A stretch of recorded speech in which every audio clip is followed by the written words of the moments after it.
Honshu is the largest of the three major Japanese islands. The Tohoku region of northern Honshu has three prefectures on the Pacific coast directly facing the Japan Trench. At this subduction zone boundary, the Pacific Plate descends into the Japan Trench and beneath the Okhotsk Plate at 8.3 centimeters per year. On March 9, 2011, a magnitude 7.3 earthquake started a series of foreshocks. The magnitude 9.1 Tohoku main shock occurred just after 2:46 p.m. local time on March 11, 2011. It was followed by hundreds of aftershocks.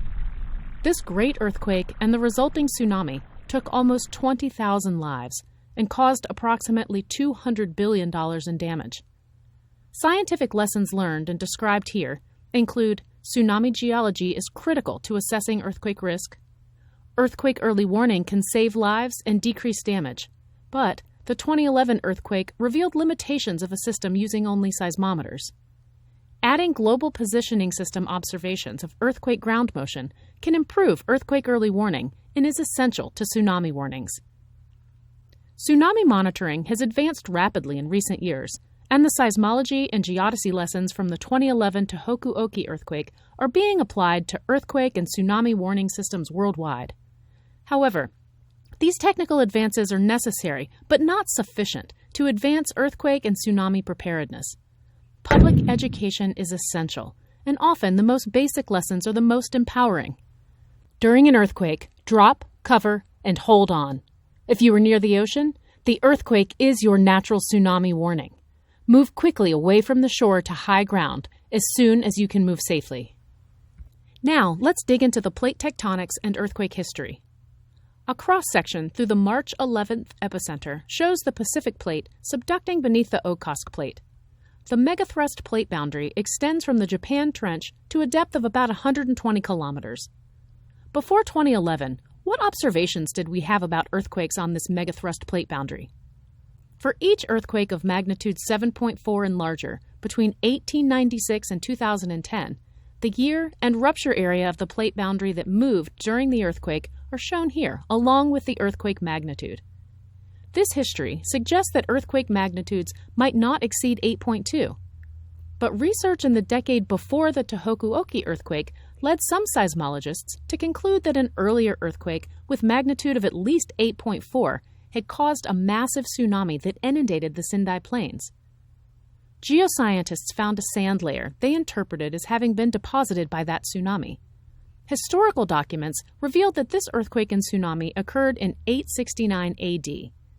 This geologic evidence suggested the subduction plate boundary could store elastic energy over 1,000-year intervals, then release that energy in a megathrust earthquake of magnitude 8.5, or perhaps even up to magnitude 9, 25 times more energy than any earthquake in the region since 1896. How could they test their hypothesis that elastic energy was being stored? First, seismologists determined that motion between the Pacific and Okhotsk plates during earthquakes of the past few centuries was much less than the relative plate motion. Did that mean that plate convergence was mostly accommodated by compression of both plates across a megathrust boundary locked by high friction? In fact, high-precision GPS monitoring across northern Honshu from 1990 to 2010 showed stations being pushed westward at up to 3 centimeters per year. This compression of the overriding plate stores elastic energy similar to a spring when the coils are pushed together. Although we can't measure it with GPS, a similar compression occurs within the subducting plate, and most of the relative motion occurs as compression of the plates across their high friction boundary. So, this subduction zone could store elastic energy over many centuries, then rebound during a massive earthquake, as it did on March 11, 2011. Rupture started 24 kilometers beneath the seafloor at the hypocenter, then propagated both up to the east and down to the west. The amount of fault slip was determined from GPS motions on land, seismic data, and surveys of the seafloor before and after the earthquake. Fault slip of 40 meters at the hypocenter and over 60 meters at the Japan Trench are the largest documented for any earthquake in modern history. The 40-kilometer-wide seafloor slope west of the trench uplifted 10 meters, while the seafloor near the coast dropped 2 meters. These offsets of the ocean floor produced the tsunami that began arriving onshore 30 minutes after the earthquake. Inundation height reached 20 meters on the Sendai Plain, the most populous area in Tohoku. Tsunami run-up in some locations reached 40 meters. Fatalities, plus the missing, concentrated in Iwate, Miyagi, and Fukushima prefectures totaled almost 20,000. In map view, fault rupture spread from the epicenter to cover an area 500 kilometers long by 200 kilometers wide in just over 2 minutes. Fault slip was greatest between the epicenter and the Japan Trench. Despite minutes of strong to severe ground shaking, fewer than 50 fatalities occurred outside of the tsunami zone. Centuries of experience with earthquakes, world leadership in earthquake engineering, stringent building codes, and quality construction practices saved thousands of lives. Japan's earthquake early warning system also decreased impacts of earthquake ground shaking. The earthquake early warning system, in place prior to the Tohoku earthquake, used a dense network of broadband seismometers that detect P waves from an earthquake, locate the epicenter, estimate the magnitude, and then provide warnings before potentially damaging S waves and surface waves arrive. This works reasonably well for magnitude 6 or 7 earthquakes within or near the seismic network. This was not the case for the March 11th quake. 22 seconds after the earthquake rupture began, P waves reached seismometers on the coast. An early warning was issued to advanced users at 30 seconds and to the public at 31 seconds, 14 seconds before strong shaking arrived in Sendai. Numerous protective actions were taken, such as slowing trains, alerting fire, police, and emergency personnel, and alerting hospitals, and those measures decreased damage, injuries, and fatalities. A warning system based on broadband seismometers can notify you that an earthquake has occurred, but it cannot rapidly determine fault slip or final magnitude. Even when rupture was nearly complete, magnitude was estimated at a magnitude 8. As a result, tsunami alerts issued at 3 minutes badly underestimated wave heights. To make matters worse, power outages limited communications.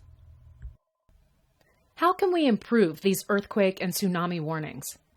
Installation of GPS networks and advances in the precision and speed of receivers has led to the integration of GPS and seismic networks. GeoNet in Japan is a leading example. As more and larger earthquakes have been recorded by GPS networks, the power of combining GPS with seismometer observations has emerged. The 2011 Tohoku earthquake is the case study. During the earthquake, GPS stations across northern Honshu moved toward the area of greatest fault slip by as much as 5 meters. For example, station 0172 moved 2 meters south and 4 meters east between 50 and 100 seconds after the megathrust rupture started. A network of seismometers alone, such as used by the earthquake early warning system in 2011, cannot determine a fault slip model for a great megathrust earthquake or accurately forecast tsunami wave heights in time to issue useful tsunami warnings. Several research teams have shown that combined seismometer and GPS ground motion data could be analyzed to determine a reasonably accurate fault slip model for the Tohoku earthquake within 90 seconds from initiation of rupture. Installation of the SNet cabled system of ocean bottom seismometers and pressure gauge stations has taken subduction zone earthquake and tsunami monitoring a giant step further.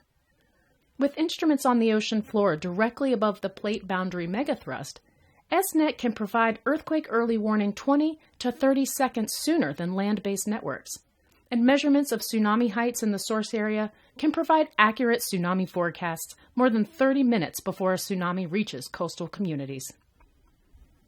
A primary scientific lesson learned from the 2011 Tohoku disaster is that combining seismometer and GPS ground motion observations can improve speed and accuracy of earthquake and tsunami warnings, especially for great subduction zone megathrust earthquakes. Indeed, a new scientific discipline of seismogeodesy is emerging from this combination. Still, the most basic and important preparedness lessons remain. Drop, cover, and hold on during earthquake ground shaking, and if you're near the ocean, move quickly away from the shore to high ground as soon as you can move safely.